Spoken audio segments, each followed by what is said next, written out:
Direct second year diploma पॉलिटेक्निकचे CAP round 2चे form सुरू झालेले आहेत। तर कॅप राऊंड 2चा फॉर्म कसा भरायचा, तर सर्वप्रथम तुम्हाला डायरेक्ट सेकंड इयर पॉलिटेक्निक डिप्लोमाच्या साईडवर यायचं आहे। साईडवर आल्यानंतर आपल्याला लॉग इन करून घ्यायचं आहे। परंतु तुम्ही बघू शकता की तुमचा जो फॉर्म आहे हा तुम्ही 22 तारखेपर्यंत भरू शकता, म्हणजे फक्त तुमच्याकडे उद्याचा दिवस देण्यात आलेला आहे। तर 2 दिवसामध्येच तुम्हाला फॉर्म भरायचा आहे, 21 आणि 22 तारखेला। तर सर्व विद्यार्थ्यांना लॉग इन करून घ्यायचं आहे सर्वप्रथम। तर कॅन्डिडेट लॉग इनला क्लिक करा। त्यानंतर आपल्याकडे ID आहे, पासवर्ड आहे, ID टाका, पासवर्ड टाका, खाली दिलेला कॅप्चा टाका आणि लॉग इनला क्लिक करा। लॉग इन झाल्यानंतर आपण आपल्या प्रोफाईलमधून आपला कॅप राऊंड 2चा फॉर्म फिलअप करणार। त्यानंतर बघू शकता डॅशबोर्डचा ऑप्शन दिलेला आहे, तुम्हाला तिथे fill cap round 2 option फॉर्मला click करावं लागेल। क्लिक केल्यानंतर आपण आपला फॉर्म फिलअप करू शकतो। तर अशा प्रकारे तुम्हाला संपूर्ण ऑप्शन दिसून पडेल। तर तुम्हाला ब्ल्यू लिंकमध्ये म्हणजे ब्ल्यूमध्ये तुम्हाला दिसत असेल fill up cap round 2 option form, तर तिथे क्लिक करा। तिथे क्लिक केल्यानंतर सर्वात खाली स्टार्ट फिलिंगचं ऑप्शन दिलेलं आहे, इथे तुम्हाला क्लिक करायचं आहे। त्यानंतर बघू शकता तुम्हाला सर्वप्रथम सिलेक्ट करायचं आहे ब्रँच। तुम्हाला ज्या ब्रँच घ्यायच्या असेल डायरेक्ट सेकंड इयर डिप्लोम्यासाठी, तर तुम्ही यामधून तुमची जीही ब्रँच पाहिजे आहे त्या ब्रँच तुम्ही सिलेक्ट करा। इलेक्ट्रिकल, कॉम्प्युटर, इलेक्ट्रॉनिक्स ज्याही पाहिजे असेल तुम्ही सिलेक्ट करू शकता, याच्यामध्ये कोणतीही कंडिशन नाही आहे। त्यानंतर तुम्हाला गव्हर्नमेंट ॲडेड, अनॲडेड तिन्ही ऑप्शन तुम्ही सिलेक्ट करू शकता।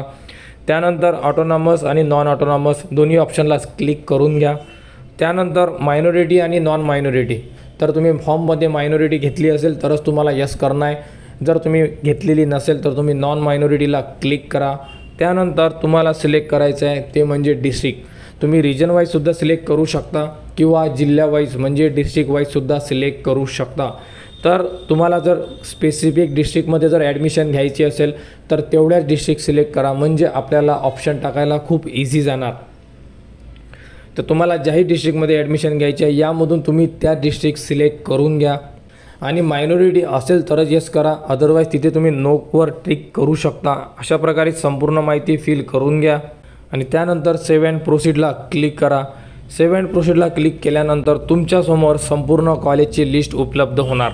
यामधून तुम्हाला जी ब्रँच तुम्ही सिलेक्ट केलेली आहे ती ब्रँच, त्यानंतर जे कॉलेजेस तुम्ही सिलेक्ट केलेले आहे ते कॉलेजेस तुम्हाला दिसून पडणार। यामधून तुम्हाला ते ऑप्शन सिलेक्ट करून घ्यायचे आहे। तर तुम्हाला जे ऑप्शन पाहिजे आहे तुम्हाला तिथे चेकबॉक्स दिलेला आहे, म्हणजे बॉक्स आहे तिथे टिक करायचा आहे। अशा प्रकारे संपूर्ण ऑप्शनमध्ये टिक करून घ्या। जेही तुम्हाला पाहिजे आहे तेच ऑप्शन तुम्ही टिक करू शकता आणि टिक केल्यानंतर चेक करा की अजून कोणते ॲड करायचे असेल तर बॅक जाऊ शकता।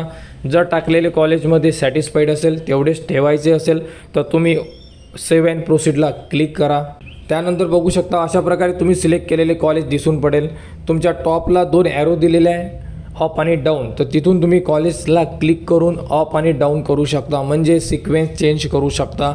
तर तुम्हाला जर सिक्वेन्स चेंज करायचा असेल तर तुम्ही जे ॲरो दिलेले आहेत 2 ॲरो, या ॲरोमधून तुम्ही ऑप्शन सिलेक्ट करू शकता, म्हणजे मूव्ह करू शकता कॉलेजेस अपडाऊन अशा प्रकारे, जसे आम्ही करत आहे या प्रकारे। तर कॉलेजेस मूव्ह करून घ्या, एकदा सिक्वेन्स लावून घ्या। सिक्वेन्स लावल्यानंतर सेव्ह अँड प्रोसीडला क्लिक करा। सेव्ह अँड प्रोसीडला क्लिक केल्यानंतर फायनल तुमच्यासमोर जे तुम्ही कॉलेजेस सिलेक्ट केलेले आहे ते कॉलेजेस आलेले आहे। चेक करा, सिक्वेन्स चेक करा, कॉलेजेस टाकलेले संपूर्ण ऑप्शनसुद्धा तुम्ही चेक करा आणि जर संपूर्ण इन्फॉर्मेशन तुम्हाला बरोबर वाटत असेल तर तुम्हाला खाली टाकायचा आहे तुमचा लॉग इनचा पासवर्ड, ज्याने तुम्ही लॉग इन केलेला आहे तो पासवर्ड टाका। त्यानंतर तुम्हाला एक OTP येणार तुमच्या रजिस्टर मोबाईल नंबरवर। रजिस्टर मोबाईल नंबर OTP आल्यानंतर तो OTP तुम्हाला इन्सर्ट करायचा आहे आणि इन्सर्ट केल्यानंतर तुमच्यासमोर तुमचा फॉर्म फायनल सबमिट होऊन जाणार। तुम्ही त्याची प्रिंटसुद्धा काढू शकता आणि या प्रकारे तुम्ही तुमचे फॉर्म फिलअप करू शकता। तर ज्याही विद्यार्थ्यांना फॉर्म फिलअप करायचे आहे 22 तारीखपर्यंत त्यांना लास्ट डेट देण्यात आलेली आहे, तर उद्यापर्यंत तुम्ही तुमचा फॉर्म फिलअप करू शकता। तर ज्याही विद्यार्थ्यांना डायरेक्ट सेकंड इयर डिप्लोमाला ॲडमिशन घ्यायचे आहे त्याबद्दल संपूर्ण अपडेट आपल्या चॅनलवर वेळोवेळी देणे सुरू आहे। तरी पुढील अपडेटसाठी आपल्या चॅनलच्या कनेक्टमध्ये राहा, चॅनलला सबस्क्राईब करा व हा व्हिडिओ इतरांपर्यंत शेअर करा।